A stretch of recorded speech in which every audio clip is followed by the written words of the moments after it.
Kriza financiare që ka përfshirë prej muajsh disa vendet e eurozonës po ve gjithnjë më tepër në rrezik monedhën e përbashkët euro. Përpasoj, Gjermania është rikthyer prodhimit të markës, monedhës së saj të dikurshme.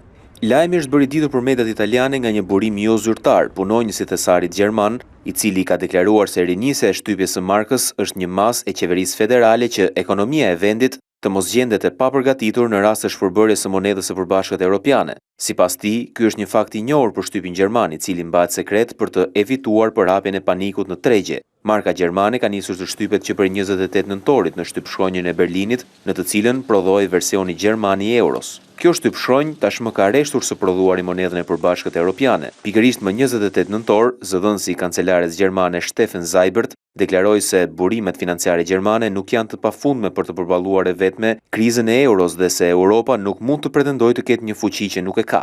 Me ritmin aktual të prodhimit, saktëson burimi, Gjermania do të mund të plotësojë me qetësi kërkesën monetare në rast të mungesës së euros. Në monedhat e reja është stampuar viti i prodhimit 2012. Megjithatë, zgjidhja e krizës financiare duket se është ende larg. Kjo pasi kryeministri britanik David Cameron ka deklaruar se do të vendosë veton kundër ndryshimit të traktateve të Bashkimit Evropian gjatë samitit të Brukselit të propozuara nga dyshja Merkel-Sarkozy në rast se në të nuk merren parasysh interesat britanike.